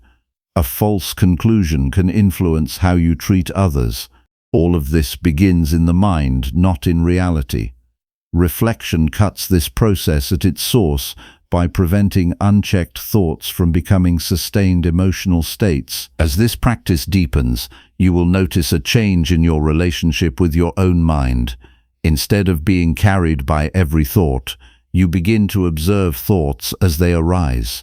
Instead of identifying with every reaction, you begin to question it. Instead of accepting every interpretation, you begin to test it. This shift creates distance between you and your impulses, and in that distance, reason becomes active again. The goal is not perfection in thought. The goal is awareness of thought. A disciplined mind is not one that never produces flawed judgments. It is one that recognizes flawed judgments quickly and corrects them before they shape behavior. That capacity only develops through consistent reflection. When you fail during the day, do not avoid the evening review. That is where correction begins. If you ignore your mistakes, they become habits. If you observe them honestly, they become lessons. The difference is not in the event itself, but in your willingness to examine it. Over time, this practice reshapes your entire inner structure. You become less reactive because you are more aware of the process behind reaction. You become less judgmental because you see how quickly judgment forms. You become more stable because you no longer trust every thought without inspection. Reason becomes your guiding principle, not because it replaces emotion, but because it governs it. This is how rational strength is built, not by suppressing thought, but by examining it, not by avoiding error, but by correcting it. Not by pretending to be steady, but by reviewing where instability arises and addressing it directly. Each day of honest reflection is a step away from automatic living and a step toward deliberate existence. A mind that examines itself daily no longer drifts through life unconsciously. It becomes structured, aware, and capable of choice. And in that capability lies real freedom. Because freedom is not the absence of thought, but the presence of examined thought guiding every action. Number 9. Reject emotional slavery by choosing virtue above temporary personal satisfaction. You are not free when you obey your emotions. You are simply following impulses that feel urgent but have not been examined by reason. That is emotional slavery. And most people live inside it without ever questioning it. A desire appears and they obey it. An irritation rises and they express it. A craving forms and they justify it. It feels like choice, but it is reaction dressed as choice. And anything that reacts without reflection cannot be called free. You must understand what is actually happening in those moments. Emotional satisfaction is immediate. Virtue is deliberate. One demands relief now. The other requires restraint, clarity, and consistency over time. When you consistently choose immediate emotional satisfaction over disciplined action, you are training your mind to abandon reason whenever discomfort appears. That is not freedom. That is conditioning. Every time you choose anger over patience, you reinforce instability. Every time you choose revenge in thought over understanding, you weaken your capacity for rational judgment.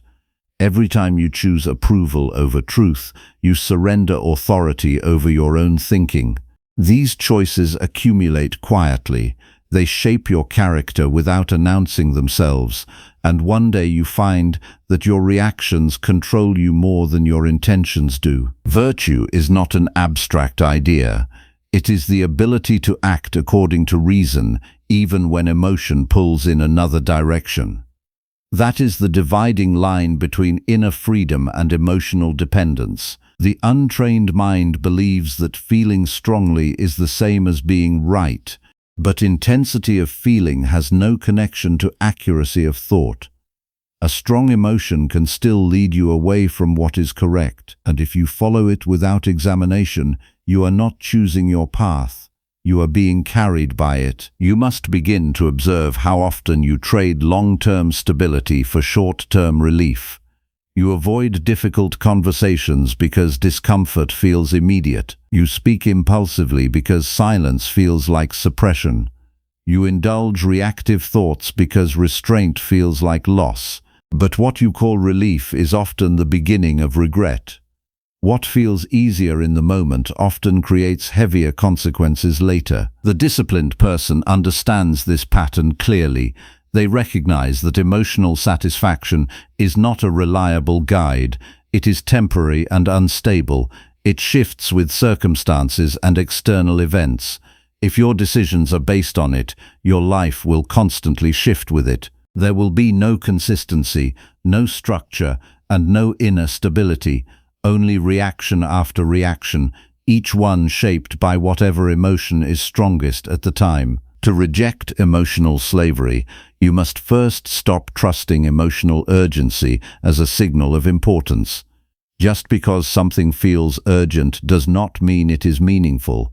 Just because something feels uncomfortable does not mean it is harmful. Just because something feels satisfying does not mean it is good. These distinctions must be trained into your thinking through repetition and reflection. Begin by noticing the moment when emotion attempts to take control of decision-making. You will feel it as pressure to act quickly, speak quickly, or judge quickly. In that moment, pause. Do not follow the impulse immediately. Create space between feeling and action. That space is where reason re-enters. Without that space, emotion decides everything before you are even aware of the decision. You should also examine what you are trying to preserve when you choose emotional satisfaction. Often it is comfort, image, or approval. Comfort avoids difficulty. Image avoids criticism. Approval avoids rejection.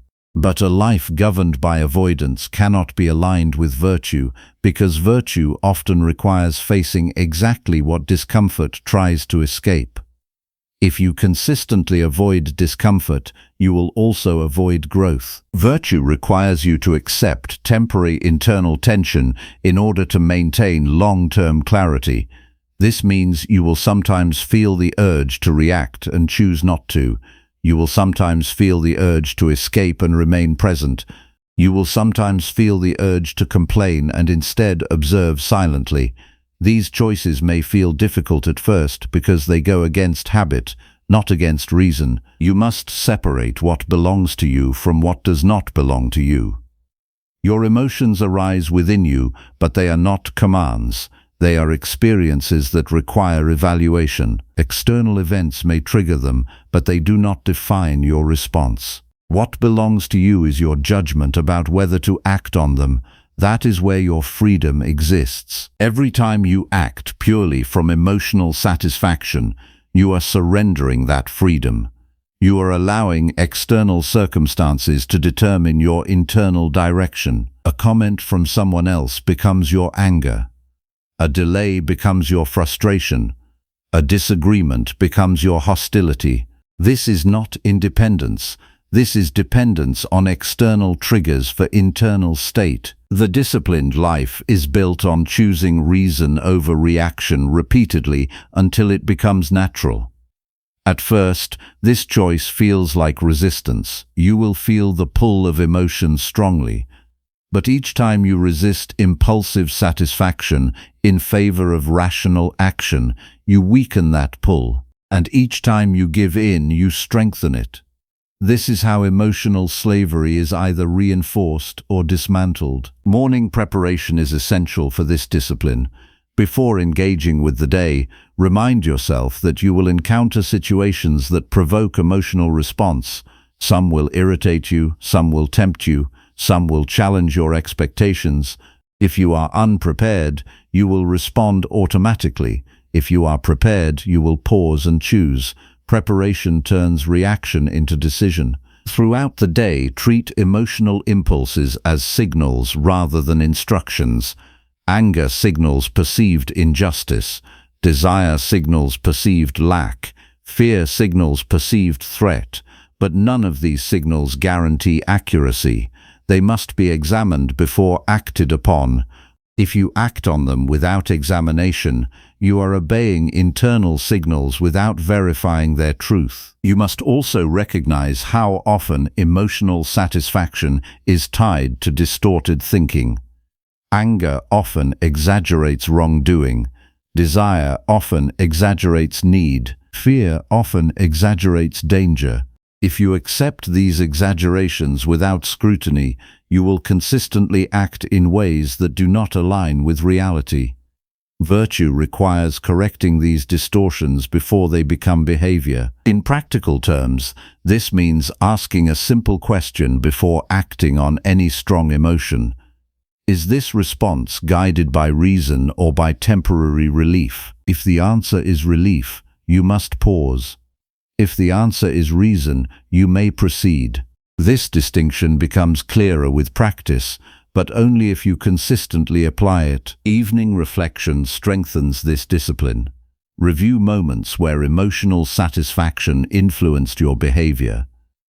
Identify where you chose reaction over restraint. Do not justify it. Do not exaggerate it, simply observe it. The goal is awareness, not punishment.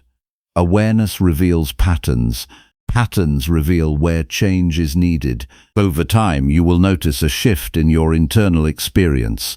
Emotional impulses will still arise, but they will no longer immediately control behavior. There will be a gap between feeling and action. In that gap, you will begin to recognize that you are not required to obey every impulse that appears in your mind. That recognition is the beginning of true self-governance. You will also begin to experience less regret. Many regrets come from acting too quickly to relieve discomfort in the moment. When you stop prioritizing immediate emotional satisfaction, you reduce the number of actions you later wish to undo. This creates a more stable and consistent inner life. The practice of choosing virtue over emotional satisfaction is not about suppression. It is about hierarchy. Emotion is acknowledged but not given authority. Reason is consulted before action. Impulse is observed but not obeyed. Over time, this hierarchy becomes stable and emotional intensity loses its power to dictate behavior. You will then notice that your sense of self no longer depends on immediate emotional expression. You are not defined by every reaction. You are defined by your ability to choose response wisely. This is where emotional freedom begins, not in the absence of feeling, but in the presence of disciplined choice. When this practice becomes consistent, your life becomes less reactive and more deliberate.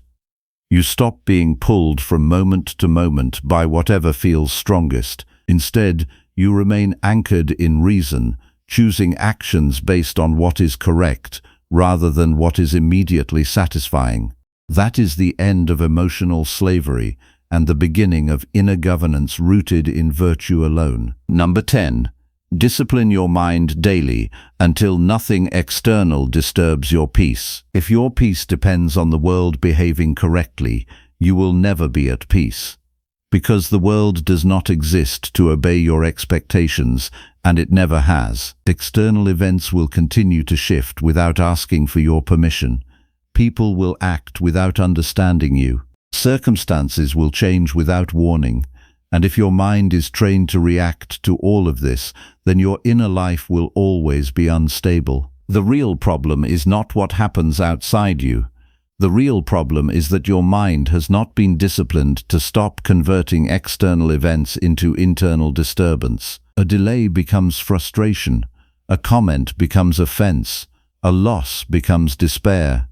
None of these are required by the event itself. They are produced by interpretation, And interpretation, if left untrained, becomes the source of constant emotional turbulence. Daily discipline is the only way to break this cycle.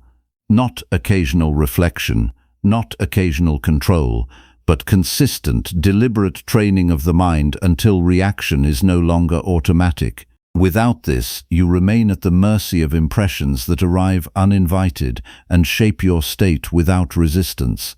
With it, you begin to reclaim authority over your own attention and judgment. You must first recognize that your mind is not yet fully under your command. It reacts before it reflects. It judges before it examines. It complains before it understands. This is not a flaw to be hated. It is a condition to be corrected, and correction requires repetition. Just as the body is trained through consistent physical effort, the mind is trained through consistent rational examination. Each morning is an opportunity to set the structure of your thinking before the world begins to influence it. Before you engage with anything external, remind yourself that you will encounter things you cannot control. You will meet people whose behavior is not aligned with your expectations. You will face situations that do not unfold according to your preference. If you enter the day without preparing for this, you will react as if these events are anomalies. But they are not anomalies. They are normal expressions of a world that does not exist to serve your emotional stability. Preparation reduces surprise, and surprise is often what weakens discipline. When the mind is surprised, it reacts faster than it reflects. But when the mind is prepared, it pauses long enough for reason to intervene. That pause is where freedom begins. Throughout the day, your task is not to eliminate disturbance, but to prevent it from becoming internalized. External events will still occur. The difference lies in whether you allow them to become judgments that control your state. Between event and reaction, there must be inspection. Without inspection, reaction becomes automatic, and automatic reaction is not governed life. It is conditioned response. You must learn to observe your thoughts as they form, not after they have already taken control. A judgment appears and immediately attempts to define your emotional response. If you accept it without question, it becomes your experience. If you examine it, it loses its authority. Most people never pause at this stage. They treat first impressions as final truth. That is why their peace is constantly interrupted. Discipline begins when you refuse to treat every impression as reliable. Not every thought deserves agreement. Not every interpretation deserves acceptance. Not every emotional response deserves expression. Some thoughts are accurate, many are distorted, and the untrained mind cannot distinguish between them without deliberate practice. You must also separate what belongs to you from what does not belong to you with absolute clarity. External events do not belong to you. Other people's actions do not belong to you. Circumstances do not belong to you. What belongs to you is your judgment, your intention, and your response. When you confuse these categories, you attempt to control what is not yours and neglect what is. That confusion is the root of disturbance. If something external disturbs you, the disturbance is not in the event itself, it is in the judgment you attach to it. This is why two people can experience the same situation and respond differently. One remains steady, the other becomes disturbed. The difference is not in the world. The difference is in the discipline of their thinking. To strengthen this discipline, you must practice examining your judgments throughout the day. When something happens, do not immediately label it as good or bad. Pause and identify what is actually occurring without interpretation. Then observe the meaning your mind attempts to attach. Only after this separation should you decide whether the judgment is accurate. This slows the automatic chain that turns events into emotional reactions. Most suffering is created in the moment when judgment is accepted without scrutiny. A single unexamined thought can shape your entire emotional state for hours. One assumption can distort your perception of an entire situation. One reactive interpretation can influence how you treat others long after the original event has passed. This is why discipline must be continuous, not occasional. Evening reflection is where this discipline is reinforced. Review moments where your peace was disturbed. Do not focus on external causes. Focus on internal judgments. What did you tell yourself about the situation? How did that interpretation affect your emotional state? Was the interpretation necessary or automatic? Was it based on fact or assumption? This level of honesty is uncomfortable because it removes external blame. But without removing blame, you cannot correct the source of disturbance. You will begin to notice that many disturbances were not caused by events themselves, but by repeated patterns of interpretation. Certain types of behavior from others trigger familiar reactions in you. Certain expectations, when unmet, produce predictable emotional responses.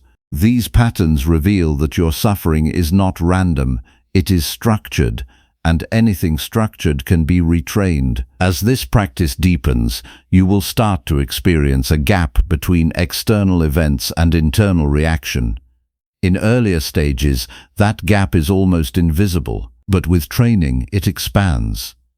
You begin to notice the moment before reaction fully forms. In that moment, you are no longer compelled to respond automatically. You have space to choose, and choice is the foundation of mental discipline. When you consistently use that space, your emotional life begins to stabilize, not because external events stop occurring, but because they stop directly controlling your internal condition. You no longer confuse disturbance with reality. You recognize disturbance as interpretation, and interpretation becomes something you can correct rather than something you must obey. You must also understand that peace is not a passive state. It is a result of continuous inner governance. If you stop governing your thoughts, disturbance returns immediately. There is no permanent state of discipline without maintenance. Just as physical strength requires repeated training, mental strength requires repeated examination. Without this, old habits reassert themselves. Over time, disciplined thinking becomes less effortful. You begin to catch judgments earlier. You begin to question interpretations automatically.